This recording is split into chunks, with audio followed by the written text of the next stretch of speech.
Bonjour et bienvenue à cette nouvelle édition du Bulletin des régions, une émission produite grâce à la collaboration des télévisions communautaires associées à Cogeco. Bonne émission.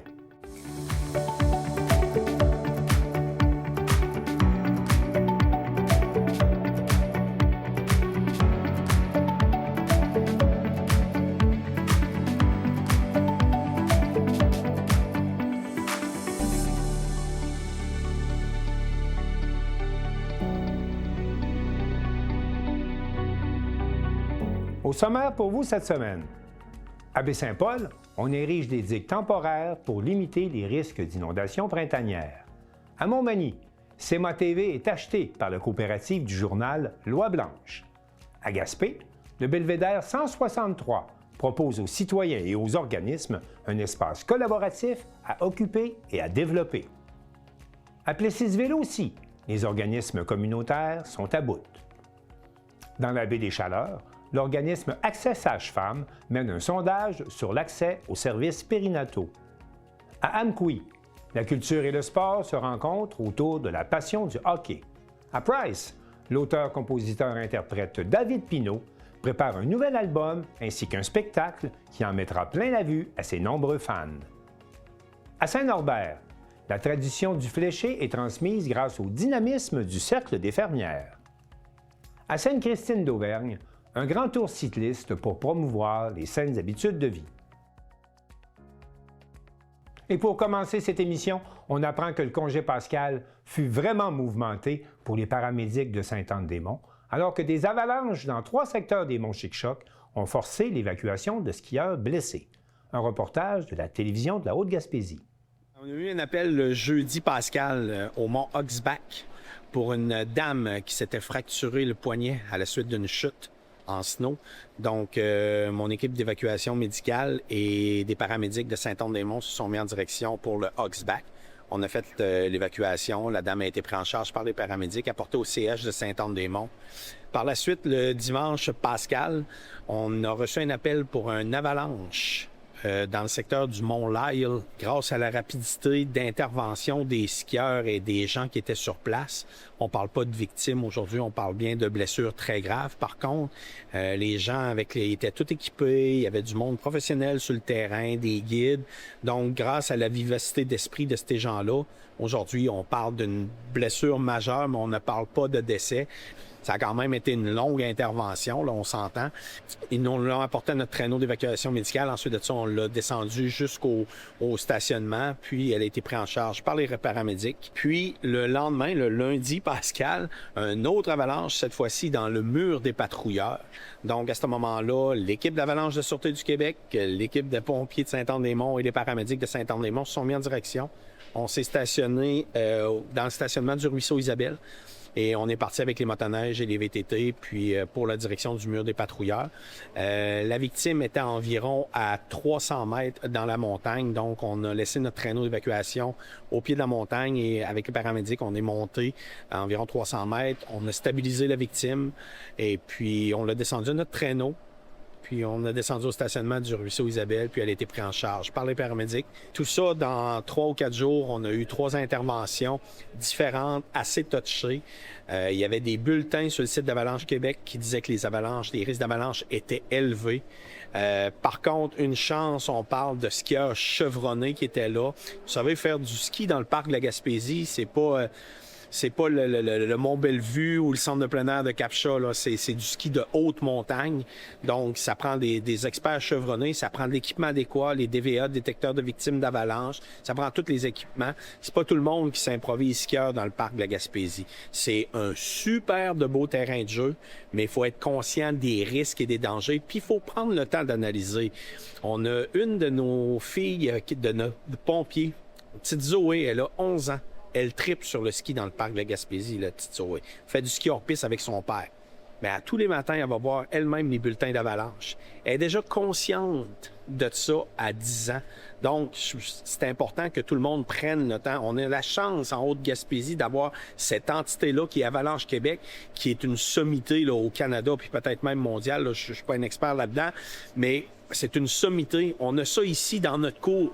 Ils font l'analyse, ils font des sorties sur le terrain à tous les jours, ils font des capsules vidéo et ils donnent beaucoup d'informations aux skieurs sur le site. Donc, c'est important, avant de s'aventurer dans le parc de la Gaspésie, de prendre le temps de faire l'analyse des données du site d'Avalanche Québec. Lors des interventions dans le parc de la Gaspésie, il y a 2 paramédics qui se mettent en direction. Il y a d'autres paramédics qui sont ici pour ne pas découvrir la population de Sainte-Anne-des-Monts. Même chose au niveau des incendies. On n'envoie seulement que 5 pompiers dans le parc de la Gaspésie.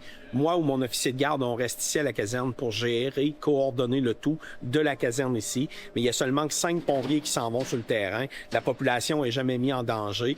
Et puis, du côté de la Sûreté du Québec, c'est tout à minimum 4 skieurs avalanche parce qu'ils ont une équipe dédiée, la Sûreté du Québec, et eux autres, ils se font rentrer d'autres policiers. Fait que la sécurité de la population de la Haute-Gaspésie, lorsqu'on s'en va dans le parc, n'est jamais mis à découvert.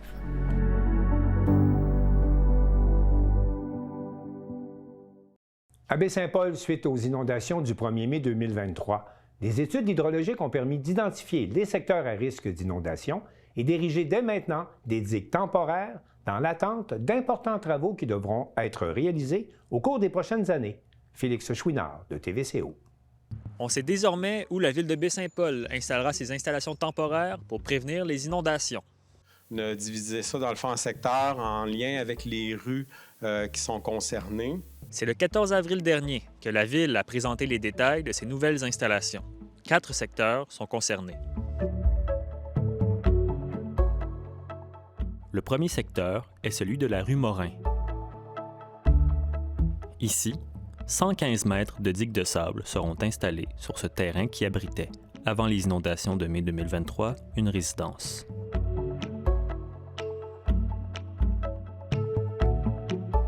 Juste en face, du côté de la rue Saint-Pierre, c'est 8 mètres de blocs de béton ainsi que 80 mètres de digues en sable qui seront installés.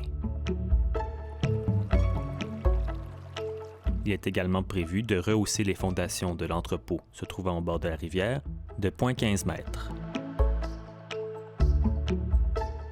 Le troisième secteur de la ville qui se verra doté de mesures préventives et temporaires est celui de la rue Saint-Joseph et de la rue Sainte-Anne, juste en aval du pont Leclerc.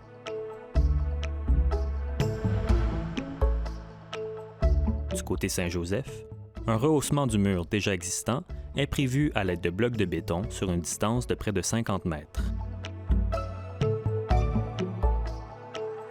Du côté Sainte-Anne, on parle plutôt d'une digue de sable de près de 100 mètres de long, s'étendant approximativement du diapason au Mouton Noir. Finalement, le secteur de la rue Ménard aura droit à une installation de sacs de sable sur une largeur de 60 mètres.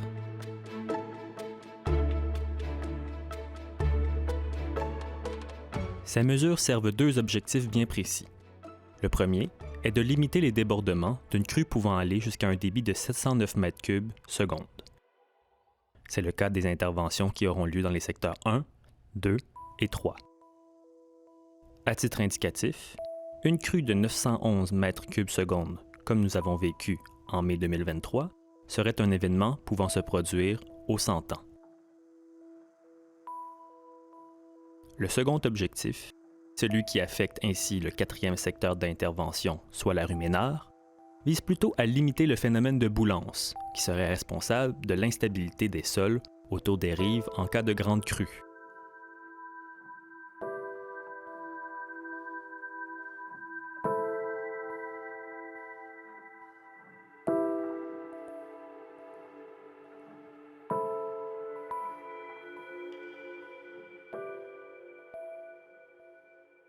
L'installation des mesures temporaires aura lieu dès ce printemps et elle devrait être en place pour au moins 2 ans.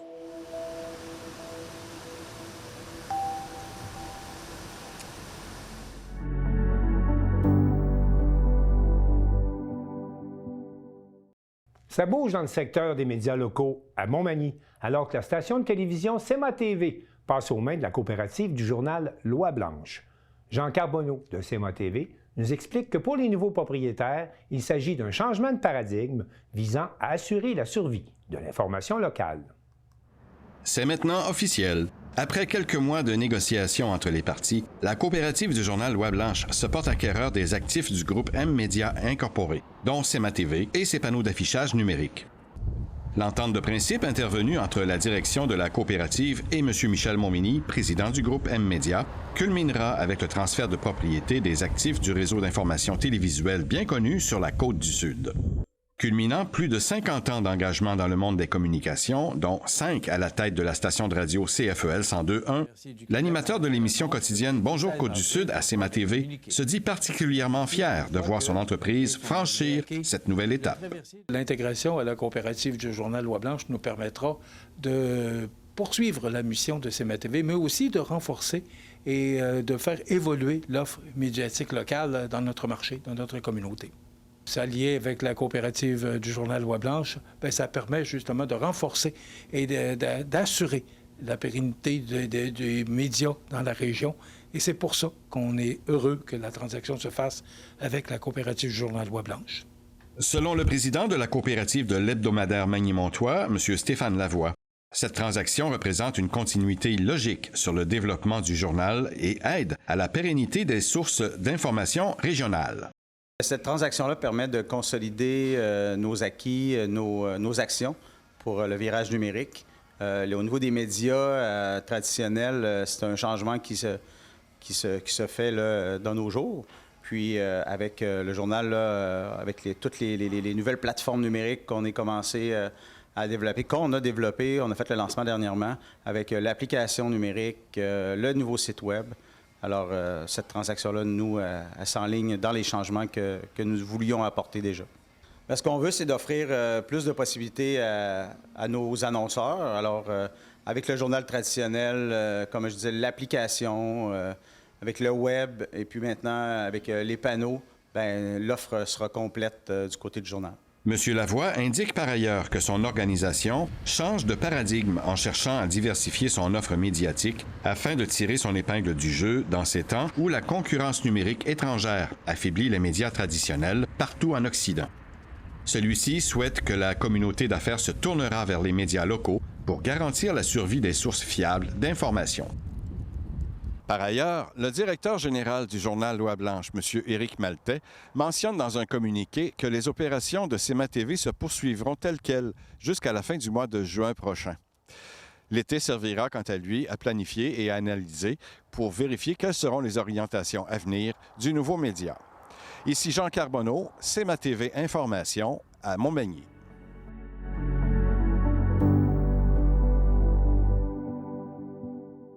Igor Nérisson de Télé-Gaspé visite un vaste espace collaboratif à Gaspé, le Belvédère 163, qui offre non seulement une vue exceptionnelle sur la baie, mais qui propose également aux locataires de participer à la définition et au développement du lieu.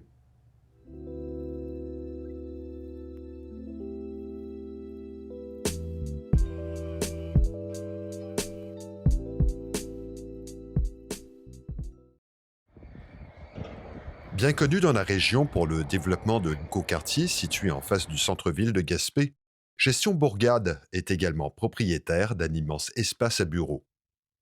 Localisé sur le boulevard de Gaspé, à quelques centaines de mètres de la polyvalente, l'endroit offre une vue imprenable sur la baie et l'embouchure de la rivière Dartmouth. Pouvant recevoir plus d'une centaine de personnes, celui-ci est désormais offert en location tant auprès des travailleurs autonomes que des organismes locaux. La mise en disponibilité de l'espace fait suite au départ des locataires précédents, qui ont fait don de beaucoup d'équipements de bureau. Plutôt que de tout démolir et jeter, Gestion Bourgade a donc décidé de suivre ses valeurs sociales et d'impliquer les organismes de la région pour décider du type d'occupation le plus susceptible de répondre aux besoins de la communauté. L'organisation qui a quitté nous a offert de nous laisser, pour ainsi dire, 95 % de l'ameublement qui occupe l'étage présentement. Et on s'est dit, avec nos valeurs de développement durable, on s'est dit, bien, pourquoi on ne commencerait pas par réutiliser ça, mais l'ouvrir au public? Parce que c'était un endroit super sécurisé. Il y a à part les employés et les gens qui ont eu à travailler sur l'entretien de l'immeuble, très peu de gens ont vu ce deuxième étage-là à Gaspé. Fait que là, on s'est dit, bien, on va l'ouvrir avec ce qui nous a été laissé, réaménager un petit peu d'amour, aussi en faisant bénéficier la vue, d'où le nom Belvédère. Puis, on va s'ajuster à ce que les gens vont nous dire qu'ils ont besoin, avant de commencer à présumer, tout transformer ça. Et c'est ce qui fait que ça va nous permettre d'offrir un produit beaucoup plus flexible et qui va être co-créé par ceux qui vont l'habiter. C'est pas nous autres là, qui a dirigé, annoncé. Non, ça, encore là, c'est une forme d'acceptabilité sociale, d'aller consulter, d'impliquer les occupants dans « on s'en va où avec ça ». Salle de réunion et de formation équipée, cuisine pouvant accueillir une trentaine de personnes, système de sécurité, ascenseur, toutes les installations seront accessibles et disponibles. On a une partie air ouverte qui offre un peu plus de 100 espaces assis avec un bureau, puis toutes les classeurs et toutes ces choses-là. On a également ce que vous voyez derrière moi, parce que là, on ne pouvait pas ne pas se permettre ça, là, pour ceux qui en rentrent plus tôt ou qui... C'est pas tout le monde qui est capable non plus de travailler dans un espace plus ouvert comme ça, qui voulait bénéficier vraiment de la vue, mais avec un peu moins d'accessoires. On a des petites salles. On a 6 petites salles qui peuvent se transformer en petites salles de rencontre pour jusqu'à 6 personnes. Encore là, avec l'ameublement, on a rejoué ça. On a mis des espaces avec 6 personnes. On a également une grande salle de conférence en mode formation, là, avec on va dire un professeur en avant, là, à l'ancienne mode, avec vraiment un espace où il est agréable d'être assis à une table. On peut aller entre 40 et 50 personnes. Et cet espace-là, cette grande salle de conférence-là, où on peut facilement imaginer aussi où il pourrait y avoir plus de personnes en mode partie de bureau. Encore là, on va s'ajuster à GA d'OBNL avec encore là, toute une vue. Donc, cet espace-là, se divise en 2. Fait que ça permet aussi, pour ceux qui ont des moins grands besoins, mais plus que 6, moins que 50, mais d'utiliser 2 espaces. Il y a également un ancien bureau de direction qui est disponible, puis 2 petits espaces de rangement, mais tout ça avec une cuisine où il y a 32 places assises, où il y a des commodités et il va y avoir du bon café.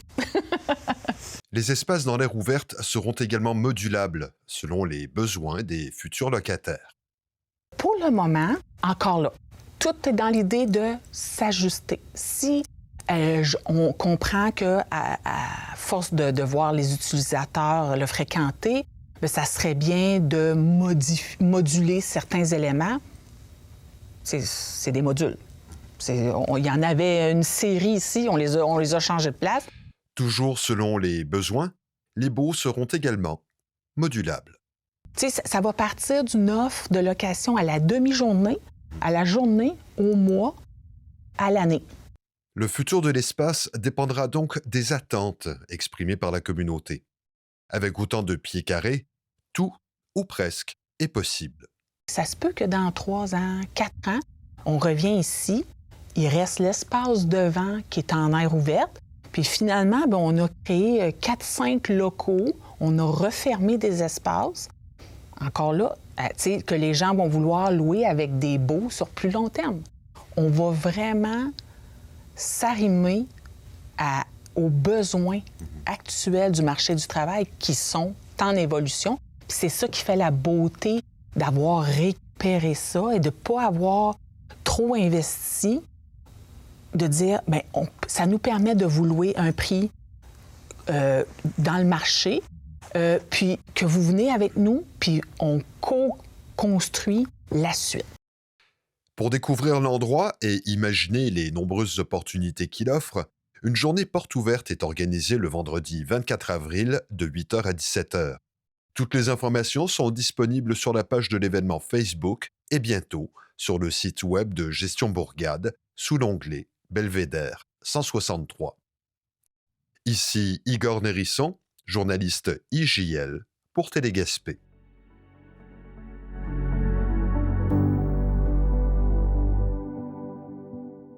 Dans le cadre de la grande manifestation du communautaire à Bout, les organismes de la région des Érables proposent une soupe miracle pour éviter la surcharge et l'épuisement.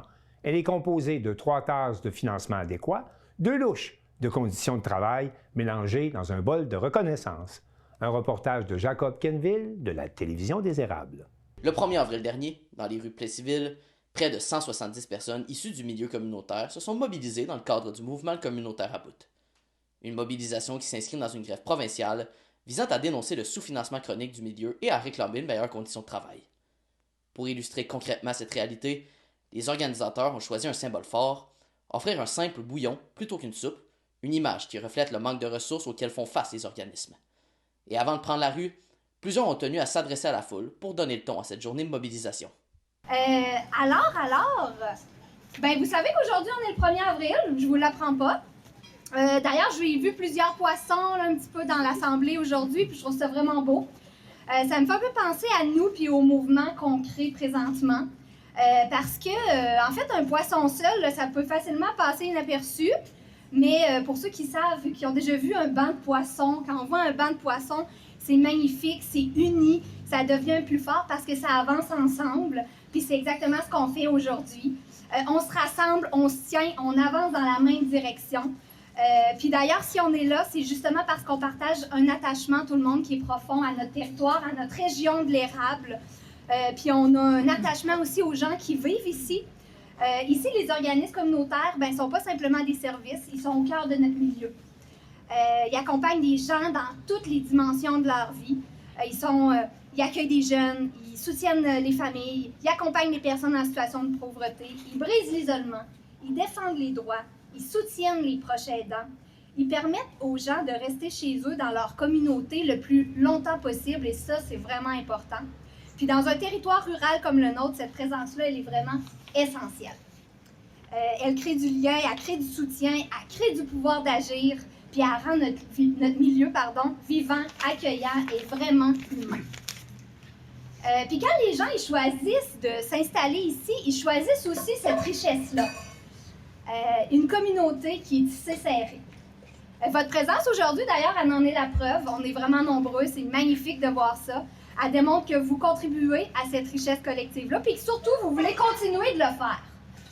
Mais pour ça, évidemment, ça prend des moyens. Parce que malgré toute notre force, tout notre engagement, il y a une réalité qui demeure. Ben, le communautaire, en ce moment, il est à bout. Non, c'est pas une blague, c'est pas un poisson d'avril. On est à bout. À bout de devoir en faire toujours plus avec toujours moins. À bout de voir nos équipes puis notre personnel qui s'épuise. À bout de devoir constamment prouver notre valeur. Et pourtant, cette valeur-là, on le sait, elle est immense. Ce réseau-là, il repose majoritairement sur des femmes. Entre 75 et 80 là, des travailleuses, des femmes qui sont engagées, qui sont qualifiées, qui sont essentielles, mais qui gagnent en moyenne de 33 à 42 de moins qu'ailleurs, à compétences égales dans des emplois comparables. C'est inacceptable.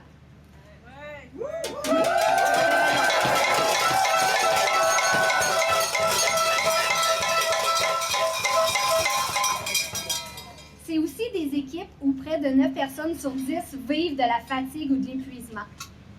C'est pour ça qu'aujourd'hui, on se mobilise. On demande un financement suffisant et stable à la mission pour nous permettre d'offrir des conditions de travail décentes à nos employés. Une reconnaissance pleine et entière de notre rôle, le respect de notre autonomie et un investissement réel dans le communautaire comme pilier essentiel de notre communauté. Pardon. Il fait froid, j'ai le bout des doigts gelés, pardon. Parce que le communautaire, c'est pas accessoire, c'est un pilier essentiel dont l'impact est démontré. Quand on investit dans les organismes communautaires, on améliore rapidement la qualité de vie des gens, puis on réduit les coûts du système de santé dès les premières années. Quand on agit sur le logement, le revenu, l'inclusion sociale, on s'attaque aux causes et on améliore durablement la santé et le bien-être des populations. Investir dans le communautaire, c'est agir maintenant et pour l'avenir. Aujourd'hui, notre mobilisation, elle envoie un message clair. On est là, on fait une différence, mais sans investissement massif, cette richesse collective-là est réellement en danger. Alors, je vous invite à rester mobilisés, solidaires et fiers.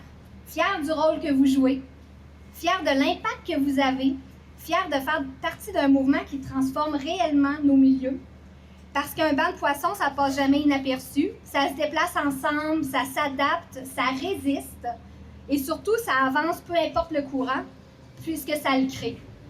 Alors aujourd'hui, pour la suite, on est ce banc-là de poissons, un mouvement vivant, uni, déterminé à faire avancer nos communautés, parce que dans l'érable, une chose est certaine, le communautaire, on s'en fiche pas, vraiment pas. Dans le but de mieux comprendre la réalité sur le terrain, nous sommes allés à la rencontre de ceux et celles qui la vivent au quotidien dans le but de recueillir leurs témoignages et leurs impressions. Premièrement, ça prend un financement à la mission qui est rehaussé énormément. Dès dans les faits, là, moi, en intervention en dépendance, mes intervenantes gagnent environ 30 % de moins que les intervenantes au CIUS pour le même travail, exactement le même travail. Donc ça passe, c'est pas normal. Si nos intervenants sont obligés d'aller à la soupe populaire et d'avoir du bouillon de poulet parce qu'ils sont pas capables de s'autofinancer adéquatement, c'est très significatif. À un moment donné, il y a de l'essoufflement. Il y a des gens qui partent parce qu'ils ne veulent pas pour faire vivre leur famille, ils ont besoin d'avoir un revenu plus décent. Puis c'est aussi, je trouve, beaucoup une reconnaissance de ce qu'on est, parce qu'on se rend compte depuis 2 semaines que les gens ne comprennent pas nécessairement le travail qu'on fait. C'est la signification, c'est la bonne soupe riche qu'on peut offrir, mais sans le financement, sans la reconnaissance, ça s'appauvrit et ça devient un bouillon. Fait que la signification part de là. Même ceux qui travaillent là sont obligés d'avoir des paniers, ils ont de la misère à arriver, ça n'a pas de sens. Là. Ils travaillent là-bas, ils ne devraient pas avoir de la misère comme ça, puis c'est plate, là, c'est comme ça. Ça veut dire qu'on a besoin d'argent, parce que si ça continue comme ça, les gens ne mangeront pas, ils arriveront pas, ils vont être isolés, on va être, ça n'a pas de sens, on peut pas être isolé, c'est pas bon pour la santé mentale. On a toujours le même message, le communautaire est à bout et c'est le temps à Québec de revendiquer un rehaussement substantiel, je dis substantiel, important, le double, même un peu plus que le double du financement des organismes communautaires pour justement assurer de meilleures conditions salariales et des avantages sociaux et pour répondre aux nombreux besoins, il ne faut pas se le cacher, qui sont en augmentation sur les territoires partout à travers le Québec. Donc on va être, je pense, une belle gang demain à la manif. Cette mobilisation du mouvement communautaire à bout aura permis de mettre en lumière une réalité bien présente dans la région comme ailleurs au Québec, celle d'un milieu essentiel mais fragilisé. Alors que les organismes poursuivent leurs actions pour se faire entendre, les prochaines semaines seront déterminantes pour la suite des choses. Une chose est certaine, le message est lancé, reste maintenant à voir s'il sera entendu. Encore une fois, merci à vous, à la maison, d'avoir été des nôtres. C'était Jacob Tienneville à la TVC.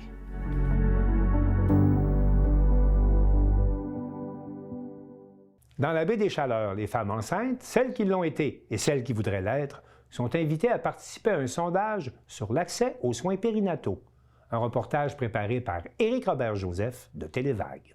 Accès Sage-Femme Baie des Chaleurs cherche à sonder les personnes qui sont enceintes, qui l'ont été ou qui souhaitent le devenir pour faire un portrait de leurs souhaits en matière d'accès aux services prénataux, ainsi que de leur connaissance et leur perception de la pratique de sage-femme. Caroline Hamelin nous en parle. Accès Sage-Femme Baie des Chaleurs, on organise un sondage, puis l'objectif, c'est d'aller sonder les femmes de la Baie des Chaleurs qui sont enceintes, qui ont été enceintes ou qui voudraient l'être. Puis l'objectif, c'est d'aller avoir de l'information sur leurs souhaits en termes de soins, d'accès aux services périnataux, puis de mieux comprendre là, les raisons qui feraient qu'ils choisiraient ou non un type de service plutôt qu'un autre, puis les besoins comme tels, là, d'aller cibler vraiment c'est quoi les besoins des familles plus précisément. On cherche aussi à aller explorer un petit peu leur connaissance là, des services sages-femmes, de l'accès, puis de la profession des sages-femmes comme telles. Et on a jusqu'à quand pour remplir ce sondage et où peut-on le trouver? Donc 6 semaines au total d'affichage, puis c'est possible d'aller chercher là, sur notre page Facebook d'Accès Sage-Femme Baie des Chaleurs ou si vous tapez Accès Sage-Femme BD Chaleur dans un navigateur, vous allez trouver notre page Internet où il y a un onglet spécifique pour le sondage. Il y a aussi des affiches qui sont posées avec des codes QR, là, donc ça permet d'accéder à la plateforme où le sondage est disponible. Je voudrais peut-être préciser que c'est en lien, entre autres, avec le contexte général au Québec, où on voit que le ministère essaie de réfléchir à comment il voudrait que les services soient déployés dans les prochaines années. Donc, il y a eu des États généraux qui ont eu lieu à l'automne passé, les États généraux sur la pratique sage-femme qui ont été initiés là, par le ministère de la Santé. Puis l'objectif, là, il y avait fait appel à plusieurs franges de la population, puis de la profession sage-femme. Puis l'objectif, c'était de voir là, comment est-ce que les services évolueraient. Puis d'un autre côté, on voulait avoir une image régionale aussi là, de ces informations-là pour vraiment réitérer là, les besoins de la population de la baie des Chaleurs, puis aussi orienter nos futures actions là, à Accès Sage-Femme Baie des Chaleurs. Qu'est-ce que vous offrez, Accès Sage-Femme, aux femmes de la baie des Chaleurs? Bien, en fait, c'est un organisme qui est un collectif citoyen à la base qui a été mis en place pour demander l'accès à des services de sage-femme dans la région. Donc, ça a été créé en 2007. Puis c'est plus vers 2017, 2018 et 2019 où là, on a vraiment eu des services qui ont été mis en place. D'abord l'organisation des services, puis ensuite l'accès aux services de sage-femme. Puis depuis, on accompagne finalement le service sage-femme là, pour s'assurer que les services continuent de se déployer en répondant aux besoins de la population. Puis on a aussi des projets là, de lieux de naissance hors centre hospitalier qu'on aimerait qu'ils soient mis en place dans la région. Puis récemment, là, avec ce sondage-là, on aimerait aussi aller plus loin là, dans la réponse aux besoins en termes de services puis d'informations par rapport au parcours de grossesse des familles. Et combien de femmes par année pouvez-vous accompagner? En fait, nous, comme tel, on n'est pas des sages-femmes, on n'accompagne pas des familles en particulier. On est plus, dans le fond, un regroupement qui cherche à mettre de l'avant les besoins des familles auprès des différentes institutions. Fait qu'on travaille entre autres avec le CIS et avec plus précisément le service de sage-femme, puis avec d'autres mouvements qui sont aussi régionaux et provinciaux en lien avec l'accès en soins périnataux. Et comment peut-on vous rejoindre? La même chose sur une page Facebook? Une voie d'accès facile, c'est notre page Facebook ou encore par notre site Internet. Vous pouvez avoir également accès à notre adresse courriel là, pour nous joindre en tout temps. On est vraiment très ouvert à avoir plus de mobilisation. Pour le sondage, on vise vraiment les personnes qui ont été enceintes récemment, qui sont enceintes ou qui voudraient l'être.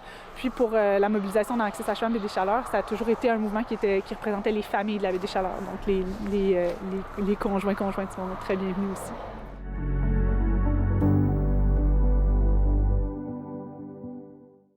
À Amqui, le chanteur Émile Bourgault participe à une expérience inédite de médiation culturelle en jouant au hockey avec un groupe de jeunes dans le cadre de l'activité « La culture, c'est du sport » et Carl Blanchette de la télévision de la Matapédia a assisté à cet exercice.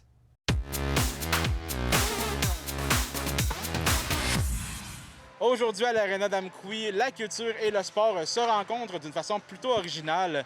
Le chanteur Émile Bourgault a troqué la scène pour la glace le temps d'un match amical avec des jeunes de l'école secondaire Armand-Saint-Onge. Une initiative de Diffusion Mordicus qui vise à rapprocher les jeunes du milieu culturel en passant par leur passion pour le hockey. On va commencer avec une question sur la culture. Quel artiste a chanté « On va s'aimer encore » ? Est-ce que c'est Charlotte Gardin, Vincent Vallière ou Émile Bilodeau? Vincent Vallière. Vincent Vallière. Yeah. Pas pire.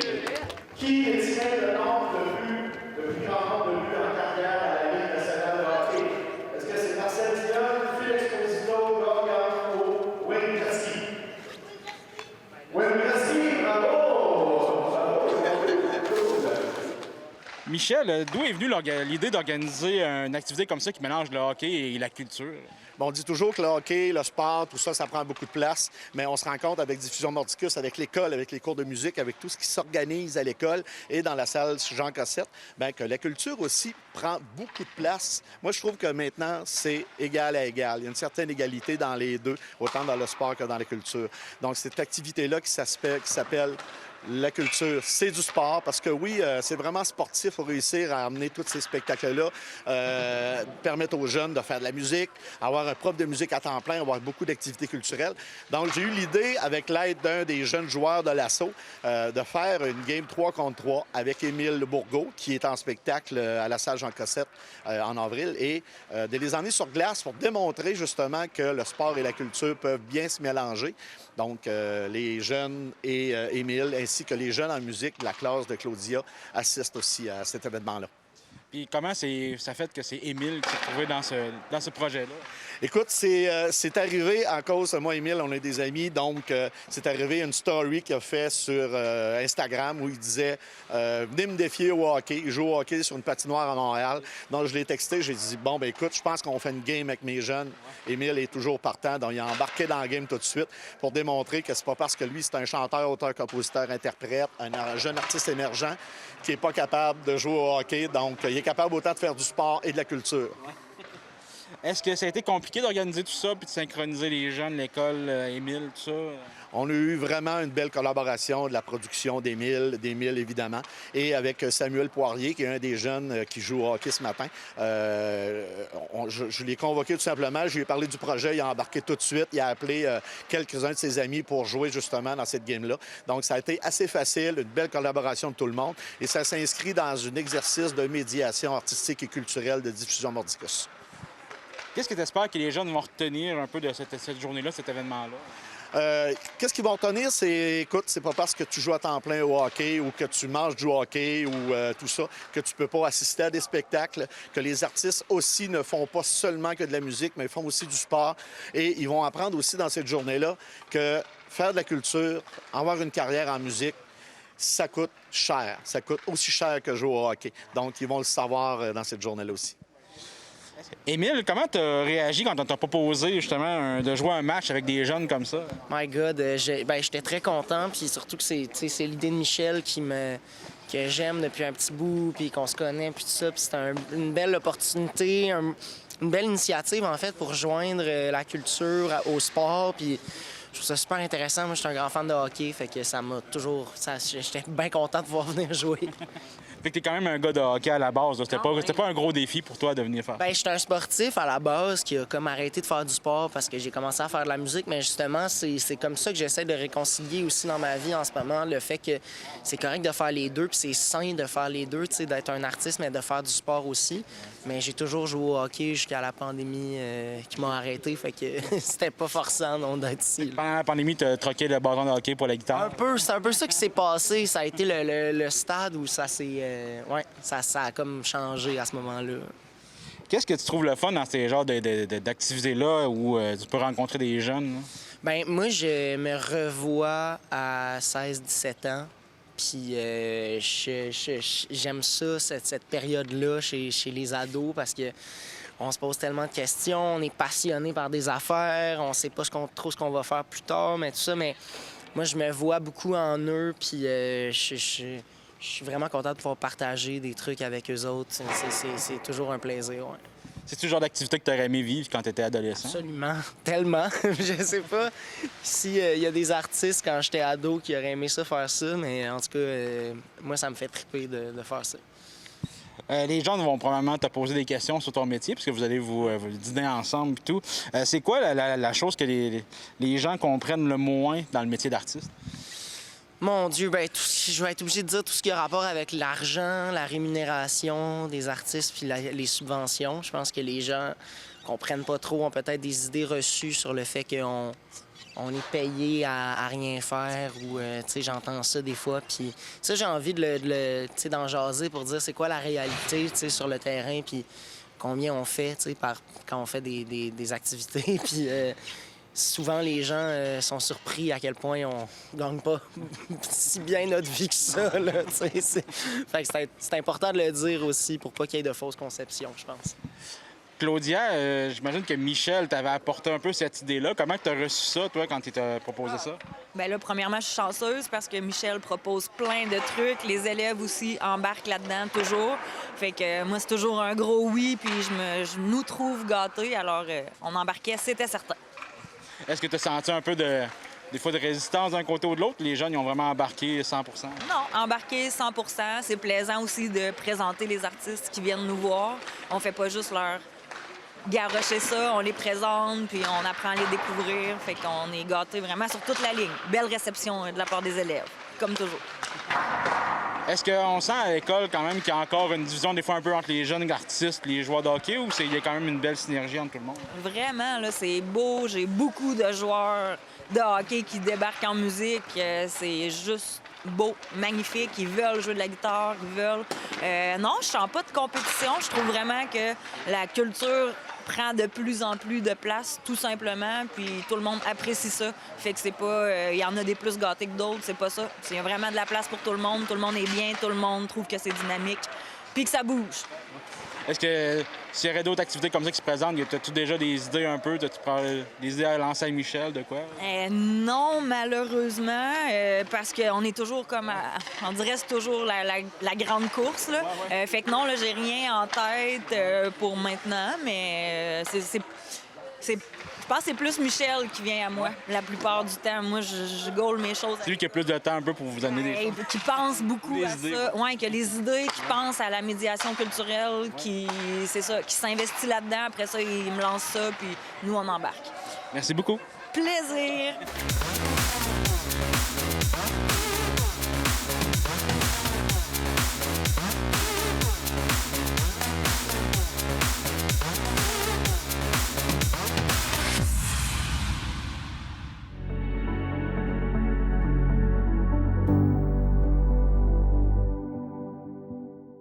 La carrière de David Pinault, auteur, compositeur, interprète de Price, va très bien.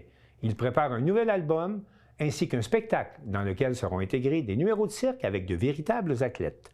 Marc Després, de la télévision de la Métisse, a voulu en savoir plus. Eh bien, on se trouve chez David Pinault. Ben, bonjour. Sûr, ça va bien, la gang? Ça va très bien. Et bon, petit moment tranquille entre différents spectacles. Oui, ben c'est ça. On en revient d'une tournée de quasiment 20 shows là, cet hiver. Fait que là, un petit break en 20 semaines. Puis après ça, on redécolle la tournée d'été qui a environ 80 dates. Fait que ça va être une grosse été qui s'en vient. Ouais. Et bon, les gens qui vous suivent à ce moment-là, ben, on remarque très souvent l'expression sold out quasiment pour tous les spectacles. Exact. Fait que là, nos 2 derniers spectacles, on est allé au Témis, on est allé à Bellechasse. Les 2 spectacles sold out. Fait que c'est malade, là. C'est ce que je rêvais depuis que je suis jeune. Puis là, faire des sold out partout, ben c'est un signe de la vie. Il faut continuer, je pense. et les gens remarquent aussi que dans différents endroits où vous allez, il y a plusieurs festivals. Donc, c'est autant du rock que souvent vous êtes invité dans des festivals country. Là. Exact. On fit partout, nous autres. On est vraiment versatiles. C'est ça qui est le fun dans notre projet. On fit partout. Puis même, on est en train de viser à sortir du Québec puis aller faire des gros festivals ailleurs. Fait que on vise le top, rien de moins. Puis en ce moment, c'est ça qui est cool. On fit partout, là. Autant country, autant rock. Fait que c'est ça qui est malade, là. Et sans aucun doute, bon, le fait que vous avez maintenant une gérance, ça doit vous donner un bon coup de main. Là. Exact. Bien, j'ai eu plusieurs gérants avant, en fait, mais le gérant que j'ai là, il est vraiment plus dans mon univers. Il s'appelle Marteau Napoli, puis il est aussi fou que moi. Fait que quand on connaît, on relie nos 2 cerveaux ensemble, bien, ça fait des idées de fou. Puis on est 2 fonceurs, fait que nous autres, quand on dit quelque chose, on le fait. Là. Fait que on vise le top, on va aller au top. Et avec le visuel, avec les scénarios, donc c'est important pour vous que le public, vos gobelins, comme vous les appelez, c'est ça, en est pour leur argent. Là. Exact, bien oui, c'est ça. Nous autres, notre but, c'est d'avoir le meilleur show, autant visuel que musical, au Québec. Puis ensuite de ça, on veut sortir du Québec, justement. Fait qu'on veut être le meilleur show au Canada. Fait que c'est pas compliqué. Si tu veux être le meilleur show au Canada, faut que tu prépares un visuel incroyable. Puis déjà là, on se démarque vraiment des autres avec ça. On a fait notre cours de pyrotechnicien la semaine passée. Je viens juste d'avoir mon attestation de pyro. Fait que j'ai fait faire ça à toute mon équipe aussi. Fait que là, pyro égale encore plus de visuel en spectacle. Fait que préparez-vous, ça va être une grosse année cette année. Et c'est ça, donc... Comment ça s'enligne pour les prochains mois? Là? Parce qu'il va y avoir un spectacle très particulier. Là. Bien, en fait, là, on sort la tournée de dates, environ 80 dates, qu'on sort très bientôt en fin avril, parce qu'on ne peut pas les annoncer avant à cause qu'il y a des festivals qui sont. On ne faut pas les dévoiler d'avance. Fait que là, c'est ma tournée Le Monstre du Cirque. Pourquoi Le Monstre du Cirque? Parce que j'ai mon propre cirque à moi. J'étais allé chercher les meilleurs artistes du Cirque du Soleil. Fait que j'ai Coralie, Gabriel, j'ai Sébastien. Vous ne les connaissez pas encore, mais si vous voulez les connaître, venez voir ça en show. C'est débile. Le visuel est débile. Il y en a une qui est une contorsionniste. Il y en a une qui a fait sa force, c'est la suspension capillaire. Puis l'autre, ben, il fait des skills que je vous dis pas tout de suite, là, mais c'est très, très impressionnant à voir en live. Fait que le visuel, ça n'a juste aucun bon sens. Tu sais, de blender le cirque et la musique ensemble, il n'y a personne qui fait ça. Là. Fait que moi, je me suis vraiment j'ai inventé un spectacle que personne n'a au Québec puis que je me démarque vraiment des autres. Fait que je suis vraiment fier de ça. Puis moi, ça fait des années que je me disais, je veux mon cirque. Puis même quand mon gérant Marteau est embarqué avec moi, je dis un jour, on va avoir notre cirque. Je l'ai dit à mon père. Mon père, il a tout le temps été un peu réticent, un peu dans tous mes projets parce qu'il est plus un rationnel. Puis moi, je suis un fonceur. OK? Fait que quand je dis mes idées à mon père, il est tout le temps un peu... Il recule un peu. Ouais. Puis ça, j'ai dit aujourd'hui, j'écoute ça, ça, mettez-le dans le reportage, c'est bien important. Fait qu'il a tout le temps été réticent de ça. Puis à chaque fois, là, j'y prouve le contraire. Puis j'y ai dit, j'allais avoir mon propre cirque. Là, je l'ai, mon propre cirque. Même affaire que toutes mes autres affaires de mon barbershop en bas. Ben, ils croyaient pas. Ben, j'ai mon barbershop aujourd'hui aussi.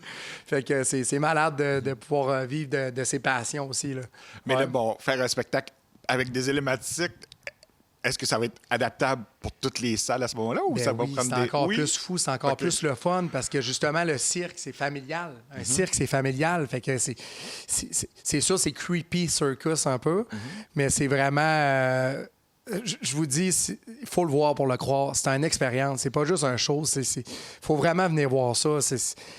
La gang qui ne sont pas venus me voir encore, c'est le show le plus festif, le plus fort visuellement au Québec. Puis préparez-vous, on sort de là bientôt. Avec les costumes, avec tout ce qu'il faut. Là. C'est ça, ben oui, c'est ça. Il y a la thématique cirque. J'ai plusieurs thèmes. Là. On a un thème pirate, on a le thème un peu mime. Donc, c'est ça. Donc, même votre fameux lapin, là, il va être présent, lui, là. Ben oui, le lapin, même qu'au lancement d'album, je fais mon lancement d'album au Grizzly Fuzz le 9 mai prochain à Québec. C'est Bleu Feu qui organise ça, l'organisation des FEC. Fait que, puis j'ai une grosse annonce à vous faire après. Oh, assuré! Ouais, ben là, je vais vous la faire tantôt, là, cassez-vous pas la tête. Puis dans le fond, c'est ça, notre lancement d'album, il a été sold out 2 mois d'avance. Fait qu'on est bien fiers de ça. Fait que Grizzly Fuzz à Québec, ceux qui n'ont pas eu le billet, ben là, c'est là que je vous dis la grande annonce. On fait l'Impérial Belle l'an prochain, dans 1 an. OK. Approximativement dans les mêmes dates. Fait que vous allez pouvoir procurer les billets tout de suite pour l'Impérial Belle. Vu qu'on a foulé le Grizzly, ben ça niaise pas que la patate. Nous autres, on fait l'Impérial. Puis après ça va être quoi? Ça va être le Centre Bell, peut-être? Papa, écoute ça.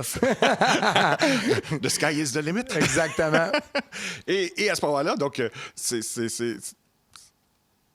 de réussir à produire tout ça, donc c'est pas toujours évident. Bon, les gens se disent, bon, on est quand même au Québec, là. Exactement. Mais c'est pas un problème. Là, non, mais en fait, moi, je suis autoproducteur. Okay? J'ai toujours été propriétaire de toutes mes entreprises, de mon barbershop, tous les concepts, c'est toute mon imagination. Puis ensuite de ça, j'ai rentré mon gérant Marteau Napoli qui est en co-gestion dans mon projet, mais moi, je reste toujours propriétaire de mes affaires. Puis je reste toujours, j'ai tout le temps mes affaires. Là. C'est moi le boss de tout ça, au final, quand même.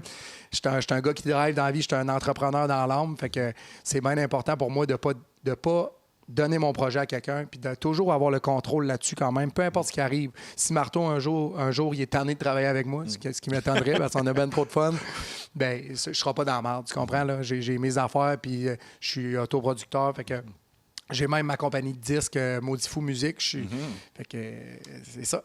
Donc, c'est un peu le secret. Donc, vous êtes un peu un exemple aussi pour les jeunes qui se disent, oui, mais quand on est en région, on ne peut pas nécessairement se déployer. Vous êtes l'exemple que tout est possible quand on veut. Ben oui, mais la seule affaire en région, c'est je fais beaucoup de routes. Oui. C'est juste ça le désavantage, mais j'aime ça faire de la route. Fait que je compose, souvent je compose des tunes, je me laisse des mémos vocales. J'ai le temps de réfléchir, à faire tous mes appels en montant. Fait que je fais toutes mes affaires. Mais oui, ceux qui ont un rêve, peu importe c'est quoi dans la vie, que ce soit pas la musique, que ce soit dans n'importe quel domaine, il faut foncer. Parce que les idées de fous qu'on a, bien, ils peuvent être concrètes parce que quand tu as un rêve, il faut vraiment... Moi, dans ma vie, là, j'ai tout le temps eu un but puis j'ai toujours atteint mes buts. Il faut vraiment... C'est toujours en... Faut jamais lâcher, en fait. Là. Ben, et si on veut vous suivre, c'est par votre page Facebook le plus simple? Exact. Toutes les plateformes, on est disponible partout. Facebook, TikTok, Instagram, Short, YouTube aussi. Fait qu'allez voir nos vidéoclips, suivez-nous. On a même une Gobelin New. Dans le fond, c'est une infolette on tient nos gobelins à jour avant tout le monde. Fait que c'est important de s'abonner à la Gobelin New. Ouais. Ben, merci beaucoup et merci à vous autres, Voice. On se revoit dans 2 ans pour voir où on est rendu. Minimum. Bien sûr.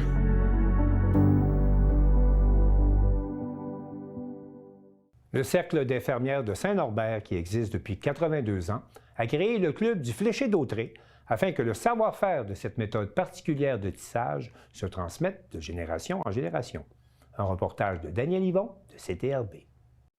Nous sommes présentement à Saint-Norbert et nous allons rencontrer Cécile Boulard, qui est la présidente du club du fléché de Dautrey. Allons la rencontrer.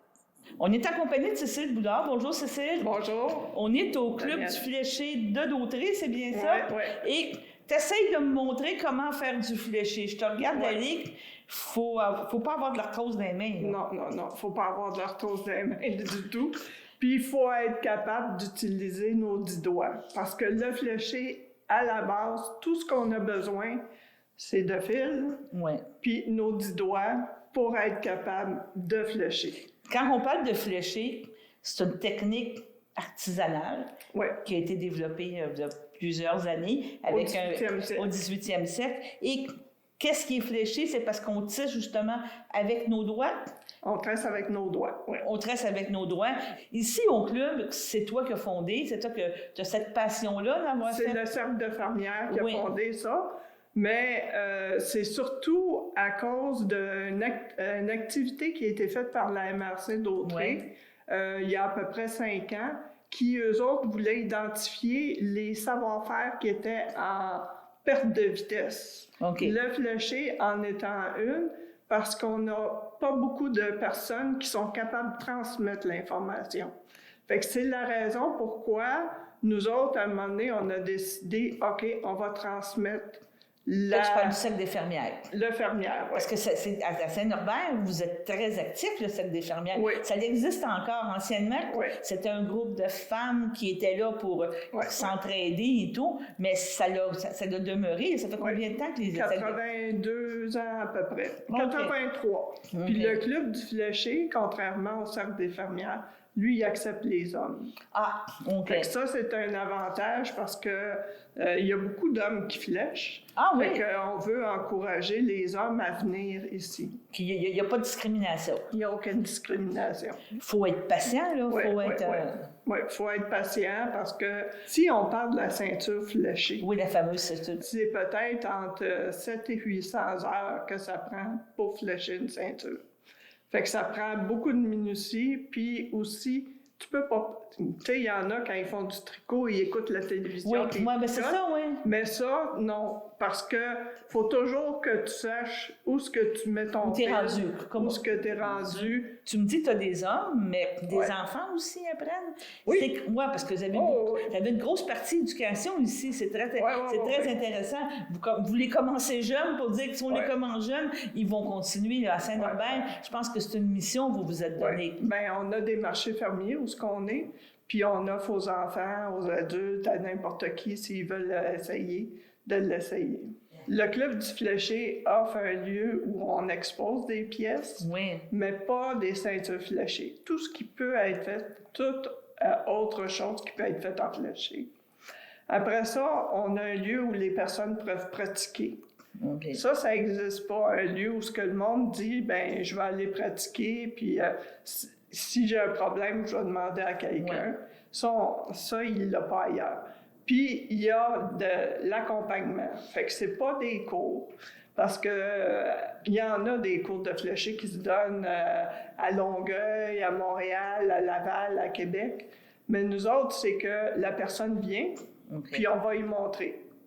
Fait qu'on va y montrer, quand on dit on va y montrer, on va partir de la base, puis on va aller jusqu'à où la personne veut aller. Moi, j'ai une personne, là, elle a fait un bracelet à peu près de cette largeur-là, en fléché, fait avec du fil à broder. OK. Fait que, je veux dire, on n'est pas obligé d'utiliser de la laine. On peut utiliser du synthétique. Je pourrais, si je voudrais, utiliser du tissu. En autant que je fais la technique, je vais flécher. OK. Parce que c'est la technique qui s'appelle flécher. C'est la façon de le faire, c'est ça. Il faut comprendre que c'est ça. C'est ça. Puis donc, tout est archivé.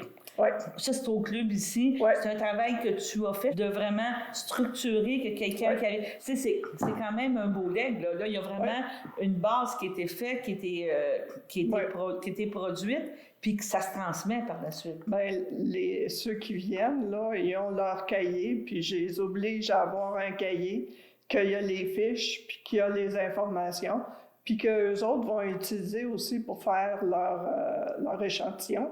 Parce qu'avant de faire un projet comme ça, t'es mieux de faire un échantillon. De te pratiquer. Fait qu'en faisant un échantillon, tu sais qu'est-ce que tu as besoin, puis tout ça. Donc, je te remercie beaucoup de toute la visite, de tout le temps que tu nous as accordé. On va souhaiter longue vie au Club de Fléché, puis on va vous suivre encore pour des prochaines. On espère avoir plein de monde qui viennent, ça va nous faire plaisir. Donc, je te remercie beaucoup, Cécile. Ça fait plaisir.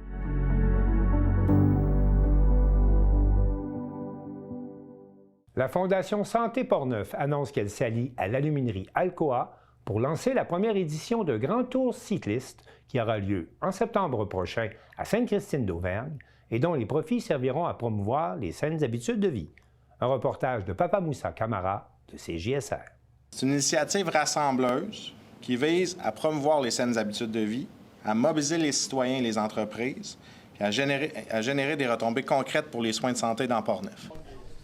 Cette initiative allie sport, santé et solidarité. Elle a été lancée jeudi dernier à l'aluminerie de Deschambault. La Fondation Santé Portneuf et son partenaire Alcoa ont dévoilé la toute première édition du Tour cycliste Santé Alcoa. Un partenariat majeur de 3 ans qui permettra de soutenir concrètement les services de santé dans la région. L'événement se tiendra le 12 septembre prochain à Sainte-Christine d'Auvergne. Le tour cycliste n'est pas seulement une activité sportive, c'est un symbole de solidarité et de mobilisation. Chaque coup de pédale posé le 12 septembre contribueront à une cause essentielle, la santé dans Portneuf. Puis une des valeurs fondamentales de Deschambault, c'est prendre soin de nos gens. Puis nous, on l'extensionne à prendre soin de nos gens, de la communauté avec le tour cycliste. Fait que on est vraiment contents. Ça fait près de 20 ans qu'Alcoa supporte d'une façon ou d'une autre la Fondation Santé Portneuf par des gestes concrets, justement, avec nos investissements. Bien, ça a permis de moderniser et d'ajouter des équipements médicaux qui vont faire des soins de proximité. 2 parcours seront proposés, 50 et 100 km, accessibles à tous dans une formule non compétitive. C'est pas une compétition cycliste. Donc, que vous soyez débutant, intermédiaire, avancé, on a essayé de vous faire des parcours qui vont vous plaire à ce niveau-là. Au-delà du défi sportif, les organisateurs misent sur une journée festive et rassembleuse, avec un village d'animation pour toute la famille. Tout ce qui va être autour, tout ce qu'on va encadrer nos cyclistes et nos familles qui vont venir, qui ne viendront pas faire le tour cycliste, qui vont venir passer une belle journée avec nous, parce que je vous le dis, il va faire 22 degrés, soleil à peu près, le 12 septembre, ça va être formidable. Les fonds amassés serviront directement à améliorer les soins d'urgence dans la MRC de Portneuf, notamment à Saint-Raymond et à Saint-Marc-des-Carrières. Un objectif de 75 000 $ est visé pour cette première édition. Donc, je vous dirais que pour cette édition-là, ça va être un impact de 75 000 $ qu'on regarde pour nos projets. Mais c'est une forte croissance à la Fondation Santé Portneuf. En termes de statistiques, on est à 400 % d'investissement par rapport à notre moyenne historique dans la dernière année. Donc, on est très, très fiers de ça.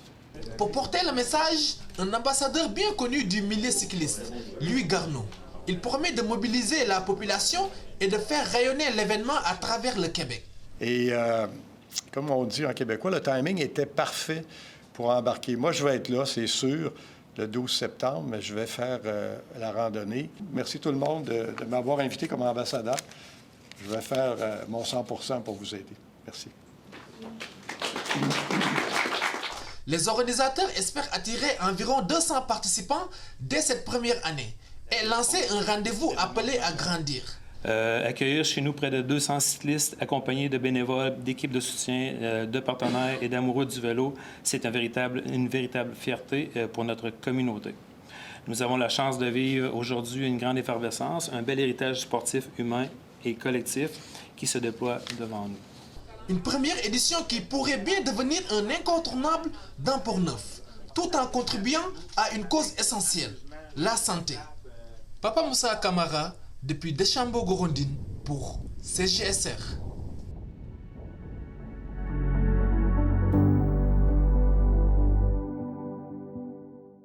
C'est tout pour le bulletin des régions cette semaine. J'espère que cela vous a plu. Je remercie toutes les stations de télévision participantes et je vous dis à bientôt.